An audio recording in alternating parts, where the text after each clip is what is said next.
할렐루야. 지난 한 주간도 평안하셨습니까? 지난 한 주간 참 저 정신없이 또 근심 걱정이 많았던 그런 한 주를 저는 보냈습니다. 그런데 희한하게 지내고 나면 이게 모든 것이 정말 때가 되면 해결되는구나 라고 생각할 수 있었던 그런 한 주였습니다. 아마 여러분들도 마찬가지일 겁니다. 지난 한 주 크고 작은 걱정들 얼마나 많으셨습니까? 물론 아직까지 해결되지 못한 여러 가지 문제들도 있을 것입니다. 그러나 우리가 이 예배 자리에 온 만큼 주님 앞에 다 내려놓으시고 하나님의 말씀으로 위로와 새 힘을 얻는 우리 모두가 되시기를 주님의 이름으로 축원합니다. 자, 우리 옆에 있는 분들과 이렇게 인사합니다. 이 시간만큼은 다 내려놓읍시다. 자, 좀 더 환하게 웃으면서 다시 한번 인사합니다. 하나님께서 다 해결해 주실 겁니다. 예, 맞습니다. 제가 설교할 때마다 여러분들에게 자주 드리는 말씀이 있죠. 하나님은 하나님의 시간과 하나님의 방법이 있다라고 말입니다. 아마 귀에 딱지가 앉을 정도로 아마 많이 들으셨을 텐데, 저는요, 분명 하나님에게는 하나님 나름대로의 시간과 방법이 있다라고 믿는 사람입니다. 그리고 이것을 우리는 섭리라고 말하는 것이고요. 자, 그렇다면 여러분들도 하나님의 섭리가 있음을 믿으십니까? 그게 중요한 겁니다. 그 믿음이 있으면요, 우리는 흔들리지 않을 수가 있는 겁니다. 이 믿음이 없기 때문에 우리 앞에 놓여있는 여러 가지 문제에 실망하고 원망하며 불평하는 것 아니겠느냐라는 말입니다. 미국의 토미 워커라는 찬양 사역자가 작사 작곡한 노래가 있습니다. 내 이름 아시죠? 라는 찬양입니다. 아마 아시는 분들 많을 겁니다. 나를 지으신 주님 내 안에 계셔 처음부터 내 삶은 그의 손에 있었죠. 이러한 가사의 찬양 말입니다. 그런데 2007년 그는 자신의 찬양을 듣고 전 세계에서 보낸 치유와 회복의 간증을 모아서 내 이름 아시죠? 라는 책을 냅니다. 그리고 그 책 가운데 찰리의 점심 식사라는 내용이 있습니다. 찰리라는 아이는 태어날 때부터 심장에 선천적인 문제를 가지고 있었습니다. 찰리는 태어난 지 2달 만에 첫 번째 심장 수술을 받았고요. 그리고 3살 때에 큰 수술을 2번이나 더 받게 됩니다. 수없이 병원을 드나들며 정성껏 치료했고 또 기도했던 결과 그는 힘은 들었지만 비교적 건강하게 잘 자랄 수 있었습니다. 자, 그런데 그가 13살이 되던 해 어느 날 강아지를 쫓아가다가 넘어지는 바람에 심장박동에 이상이 생겼습니다. 그리고 안타깝게 병원으로 옮겨진 지 15분 만에 그는 하늘나라로 가게 됩니다. 이를 본 부모의 마음 얼마나 아팠겠습니까? 얼마나 슬펐겠습니까? 그런데 비록 찰리는 13년의 짧은 생을 살다가 하늘나라에 갔지만 하나님은 그런 그에게도 분명한 계획을 가지고 계셨습니다. 어떤 계획입니까? 찰리가 이 세상에 사는 동안 찰리의 부모님은 그에게 매일 점심 식사를 싸주어야 했습니다. 그리고 찰리가 천국에 간 후에 하나님께서는 날마다 아이에게 쌓아주어야 했을 점심을 굶고 있는 지역 어린아이들에게 먹이는 일을 하게 만드신 겁니다.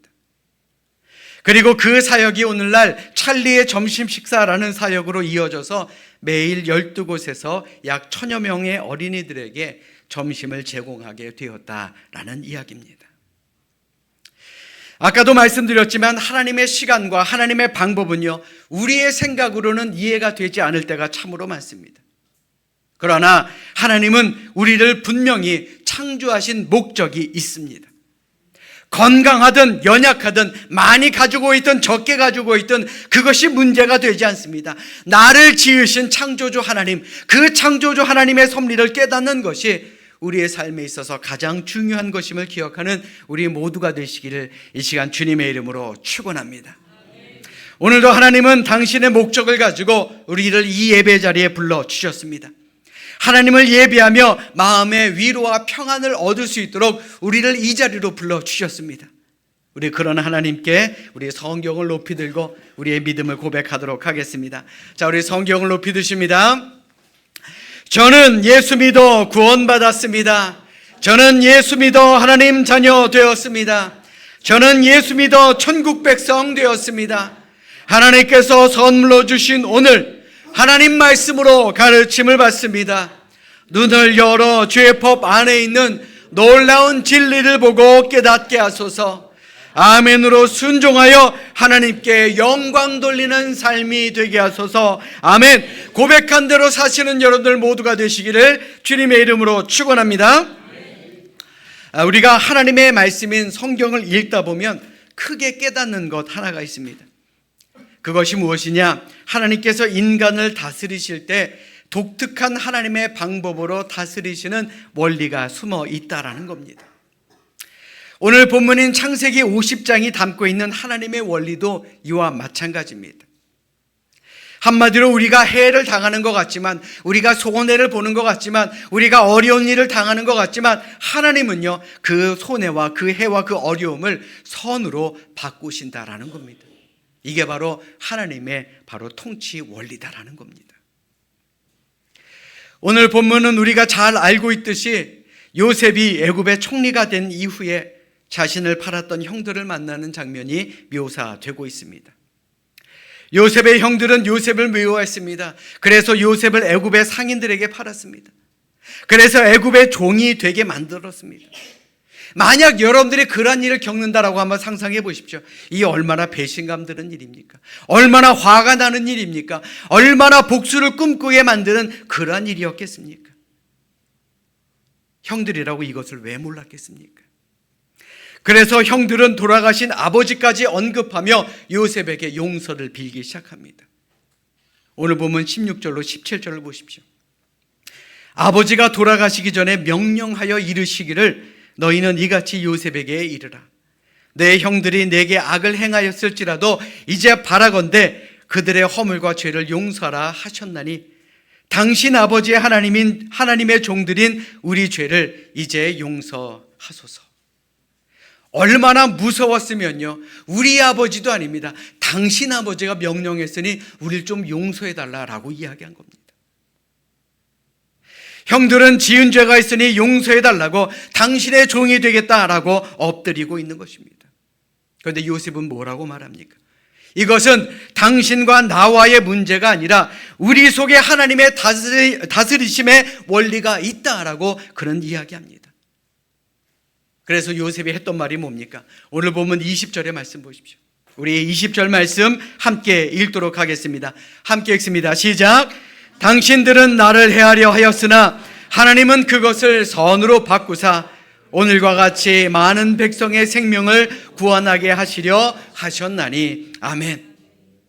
하나님의 통치 원리, 하나님의 인도하심을 요셉은 알았다라는 겁니다. 실제로 요셉은 노예로 살면서도 원망이나 불평하지 않았습니다. 맡겨진 일에 최선을 다했습니다. 왜 그랬습니까? 하나님은 해를 선으로 바꾸시는 그런 분이심을 그는 믿었기 때문에 그렇습니다. 그 결과가 뭡니까? 주인의 마음에 쏙 들어 가정의 살림살이를 다 맡기게 된 것입니다. 한마디로 그 가정의 총무가 될 수 있었던 것이죠. 그는 노예의 삶을 통해 경제를 배웠고 경영을 배울 수 있었다라는 겁니다. 그는 보디발의 아내 때문에 감옥에 갔습니다. 감옥이라고 편했겠습니까? 많은 어려움을 당했을 것입니다. 그러나 그는 불평하거나 원망하지 않았고, 그리고 그 안에서 주어진 모든 일에 최선을 다했습니다. 그랬더니 그는 그 안에서 정치인이자 권력자들을 만나게 됩니다. 술 맡은 관원, 떡 맡은 관원 말입니다. 그는 거기에서 정치를 배우게 됩니다. 비록 그는 노예였지만 또 죄인이었지만 그 안에서 경영을 배우고 경제를 배우고 정치를 배웠으니 이만하면 국무총리가 될 만하지 않겠습니까? 결론적으로 하나님이 요셉을 국무총리가 되게 하신 것은 우연히 그저 일어난 일이 아니라 하나님의 특별한 계획이 숨어 있었다라는 것을 우리는 기억해야 한다라는 겁니다. 사랑하는 여러분, 이는 오늘을 사는 우리도 마찬가지입니다. 내 뜻대로 내 마음대로 안 되는 일들이 얼마나 많습니까? 그것으로 인해서 힘겨운 상황들이 얼마나 많습니까? 그럼에도 우리는 하나님을 의심하지 말아야 합니다. 원망하거나 불평해서는 안 됩니다. 하루하루 주어진 모든 일에 최선을 다해야 되는 것입니다. 왜요? 요셉의 성공 원리는 고통 중에 있는 우리의 삶도 그저 고통으로 끝내는 것이 아니라 하나님이 계획하신 놀라운 축복으로 인도하시는 하나님의 뜻이 그 안에 반드시 있기 때문에 그렇습니다. 그것이 오늘을 사는 우리에게 큰 위로가 될 수 있기를 주님의 이름으로 간절히 부탁드립니다. 에베소서 2장 10절의 말씀을 보십시오. 우리는 그가 만드신 바라 그리스도 예수 안에서 선한 일을 위하여 지으심을 받은 자니 이 일은 하나님이 전에 예비하사 우리로 그 가운데서 행하게 하려 하심인지라. 하나님이 예비하셨다는 거예요. 하나님이 준비하셨다는 겁니다. 그러니 해를 선으로 바꿔 나아가는 우리 모두가 되어야 하지 않겠습니까? 2002년 7월 6일 국민일보 겨자씨에 있는 칼럼을 소개해 드릴까 합니다. 미국의 41대 대통령이었던 조지 부시 대통령이 어느 날 식당에서 음식을 주문하면서 자기 음식에는 브로콜리를 좀 넣지 말아달라라고 부탁을 합니다. 그런데 이 일이 곧 입소문을 통해 퍼지게 됩니다. 야, 대통령도 브로콜리를 싫어한대더라. 애꿎은 피해를 본 브로콜리 재배 농장주들 함께 모여 대책을 논의합니다. 매출이 떨어져서 이거 어떻게 합니까? 그런데 그들은 거친 항의 대신에 한 통의 편지와 대형 화물차에 가득 실은 브로콜리를 대통령에게 선물하기로 했습니다. 그리고 그 편지의 내용은 이러합니다. 대통령 각하, 이것은 당신을 대통령으로 뽑아준 미국 사람들이 즐겨 먹는 채소입니다. 이 브로콜리에는 단백질도 많고 철분도 다량 함유되어 있으며 우리 몸에 상당히 이롭습니다. 그러니 지금까지의 생각을 바꾸셔서 각하도 이것을 즐겨 드시면 감사하겠습니다 라고 말입니다. 이들의 편지와 선물 사건은 전 언론을 통해 보도되어 엄청난 홍보 효과를 거두게 되었다라는 겁니다. 만약 그들이 화를 내고 또한 데모를 하러 모였다면 그들이 과연 이런 홍보 효과를 거둘 수가 있었겠습니까? 그런데 그들은 지혜를 발휘해서 화를 복으로 바꾸었다라는 것이지요. 여러분들도 한번 생각해 보십시오. 이 세상의 모든 일들이 내가 본 대로, 내가 생각한 대로, 내가 계획한 대로 다 이루어지던가요? 결코 그렇지 않습니다. 그러나 하나님의 계획은 더 크고 놀라워서 해를 선으로 바꾸시며 지금도 우리를 이끄시고 계시다라는 사실, 지금도 우리를 다스리고 계시다라는 사실을 우리는 늘 기억하며 살아야 할 줄로 믿습니다. 우리 하나님의 그러한 인도하심에 순종하며 살아가는 우리 모두가 되시기를 주님의 이름으로 간절히 축원합니다. 오늘 본문인 창세기 50장을 통한 하나님의 이 원리는요, 다윗에게서도 우리는 찾아볼 수 있습니다. 우리가 잘 알고 있듯 이스라엘의 첫 번째 왕이었던 사울 왕에게 다윗이라는 사람은 눈의 가시와 같은 존재였습니다. 그래서 틈만 나면 다윗을 죽이려고 시도했고 그때마다 다윗은 죽음의 위기를 빠져나오게 됩니다. 자, 그런데 이런 다윗에게도 좋은 기회가 찾아온 것입니다. 사무엘상 24장 3절의 말씀 보십시오. 길가 양의 우리에 이른즉 굴이 있는지라 사울이 뒤를 보러 들어가니라 다윗과 그의 사람들이 그 굴 깊은 곳에 있더니 사울 왕이 다윗을 죽이려고 쫓아가다가요 화장실이 급해서 동굴 속에 들어가 볼일을 보게 되었습니다. 그런데 이게 무슨 운명의 장난인지 그 동굴에는 다윗과 그의 일행이 숨어 있었던 것입니다. 게다가 사울 왕이 얼마나 급했는지 그 동굴 안에 누가 있는지 사람이 있는지 전혀 느낄 수조차 없었다라는 겁니다. 한마디로 뭡니까? 사울 왕을 죽일 수 있는 가장 완벽한 시간과 가장 완벽한 장소였다라는 말이죠. 게다가 옆에 있었던 자신의 부하들, 지금이 하나님이 주신 가장 좋은 기회입니다 라고 다윗을 부추기기까지 합니다. 그런데 다윗은 어떻습니까? 그는 사울 왕을 죽이지 않았습니다. 가만히 그의 운만을 베었습니다. 그가 사울 왕을 죽이지 않고 그의 옷만을 자른 데에는 그만한 이유가 있습니다. 사무엘상 24장 6절을 통한 다윗의 말을 한번 들어보십시오. 자기 사람들에게 이르되 내가 손을 들어 여호와의 기름 부음을 받은 내 주를 치는 것은 여호와께서 금하시는 것이니 그는 여호와의 기름 부음을 받은 자가 됨이니라 하고, 쉽게 말해서 하나님이 이 사울이라는 사람을 왕으로 세운 것에는 하나님의 분명한 섭리가 있으니 우리가 살인을 해서 죄를 저질러서는 안 된다, 이 말입니다. 다윗은 모든 행동의 원리가 자기 목표가 아닌, 자기 뜻이 아닌 하나님의 뜻과 하나님의 목적을 드러내기 위해 노력했던 사람이었다라는 것이죠. 결국 사울 왕은 이 사실을 알고 다윗에게 뭐라고 말합니까? 사무엘상 24장 20절의 말씀입니다. 네가 틀림없이 왕이 되리라는 것을 나는 잘 알고 있다. 너는 이스라엘 나라를 잘 다스리게 될 것이다. 사랑하는 여러분, 이 세상을 사는 모든 사람들은 자신들만의 목표를 가지고 삽니다. 돈을 버는 것이 목표인 사람들도 있고요, 큰 집에 사는 것이 목표인 사람들도 있습니다. 좋은 대학에 가고 출세하고 권력을 얻고 인기를 얻는 것이 삶의 목표인 사람들도 있습니다. 또 건강하고 평안하게 사는 것도 우리의 목표가 될 수 있겠죠. 자, 그런데 그 목표가 이루어지면 과연 그 다음은 어떻게 하시겠습니까?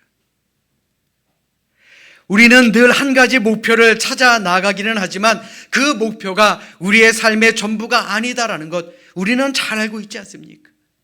그래서 이 목표가 끝나면 다음 목표, 다음 목표, 다음 목표.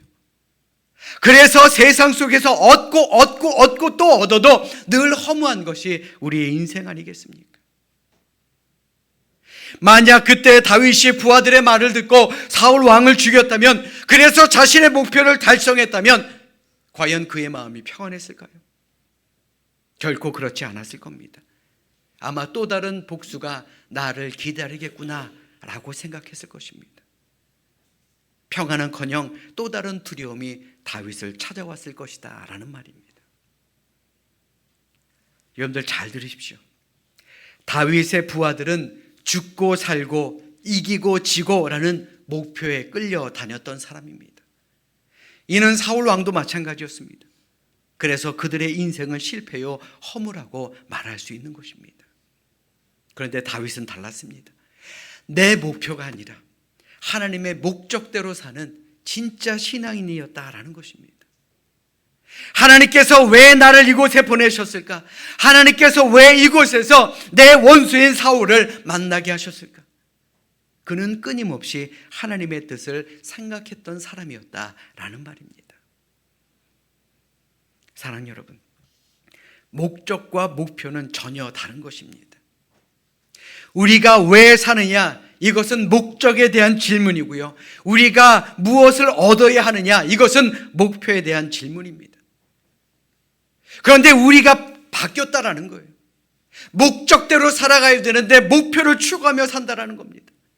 다시 말해 방향은 있는데 목적, 즉 삶의 의미가 없이 살아가는 사람들이 너무나도 많다라는 것이죠.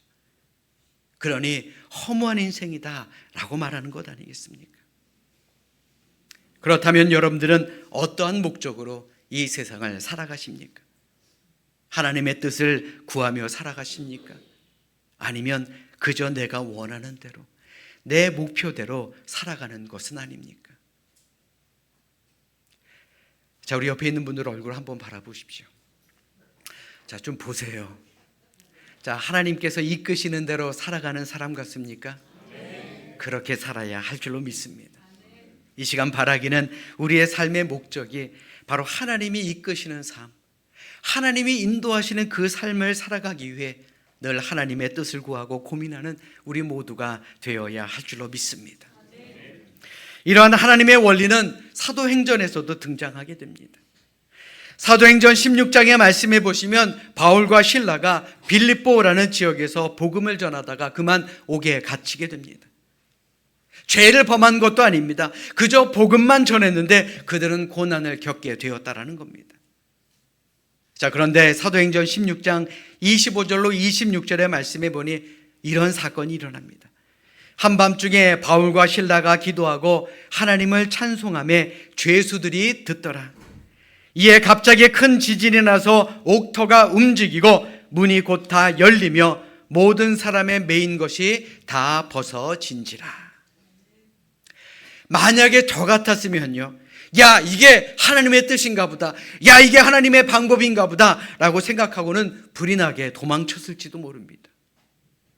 그런데 하나님은 우리의 생각을 뛰어넘는 더 큰 그림을 그리고 계셨던 것입니다. 다시 말해 간수를 통해 복음 전파의 계획을 가지고 계셨다라는 것이죠. 바울과 실라가 도망친 줄 알고 스스로 목숨을 끊으려는 간수에게 바울과 실라는 말합니다. 내가 여기 있으니, 우리가 여기 있으니 멈추라고 말입니다. 이 말을 들은 간수의 말이 참으로 놀랍고 기가 막힙니다. 우리 사도행전 16장 30절로 31절의 말씀, 우리 화면을 보시면서 같이 합독하겠습니다. 함께 읽습니다. 시작. 그들을 데리고 나가 이르되 선생들이여 내가 어떻게 하여야 구원을 받으리까 하거늘 이르되 주 예수를 믿으라. 그리하면 너와 네 집이 구원을 받으리라. 아멘. 하나님의 뜻은요, 그저 간수 한 사람에게만 국한된 것이 아니었습니다. 간수 한 사람을 통해 모든 가족이 예수를 믿고 구원을 받게 된 것입니다. 간수 한 사람을 통해서 온 집안 사람들이 하나님을 믿고 믿음으로 크게 기뻐했다라고 성경은 증거하고 있습니다. 그리고 그곳에 빌립보 교회가 세워지게 되었고 초대 교회의 전도의 기틀을 세울 수가 있었던 것입니다. 이게 하나님의 큰 그림이었다라는 거예요. 사랑 여러분, 바로 이것이 하나님의 시간과 하나님의 방법입니다. 화를 복으로 바꾸고 해를 선으로 바꾸시는 하나님의 섭리 말입니다. 사람은 누구나 목표를 세우고 삽니다. 그리고 세상은 그것을 성공이라는 두 글자로 부릅니다. 그런데 우리 신앙인들에게는요, 성공이라는 목표 외에 목적이라는 두 글자도 있어야 합니다. 하나님께서 오늘을 사는 우리가 어떻게 살기를 원하시는가? 우리가 그것을 알고 그 뜻대로 살아가고자 노력하는, 한마디로 목적을 이루는 삶을 우리는 살아야 한다는 겁니다. 그렇게 해야 우리 스스로가 목표, 즉 성공이라는 유혹을 이겨내고 우리의 인생을 다스리고 인도하시는 하나님과 행복한 동행을 이루며 살아갈 수 있는 것 아니겠습니까? 우리 모두는 하나님의 이끄심, 하나님의 인도하심대로 살아가야 할 줄로 믿습니다. 우리 모두가 그런 사람들이 될 수 있기를 주님의 이름으로 축원합니다. 사랑 여러분, 이제 하나님이 하시는 일을 보시기 바랍니다. 하나님은 해를 선으로 바꾸시는 그러한 은혜로운 분입니다. 우리가 신앙생활을 할 때 왜 어려움이 없겠습니까? 이 세상을 살아가며 왜 어려움이 없겠습니까? 목회하는 저도요, 이 세상 살아갈 때 참으로 근심, 걱정, 어려운 일들이 얼마나 많은지 모릅니다. 그럼에도 이 모든 고난에는 하나님의 뜻이 반드시 숨어 있음을 우리는 잊어서는 안 될 줄로 압니다. 이 시간 진정으로 바라기는 이 세상 모든 것에 하나님의 통치 원리가 있음을 기억하시고, 그래서 내 뜻대로 되지 않는 일, 내 마음대로 되지 않는 일, 정말 마음에 들지 않는 일, 불평과 원망할 조건들이 많은 그러한 세상 속에서도 우리를 이끄시는 하나님을 붙들며 흔들림 없이 말씀으로, 기도로, 믿음으로 우리 힘내어 살아가는 우리 모두가 될 수 있기를 이 시간 주님의 이름으로 간절히 축원합니다.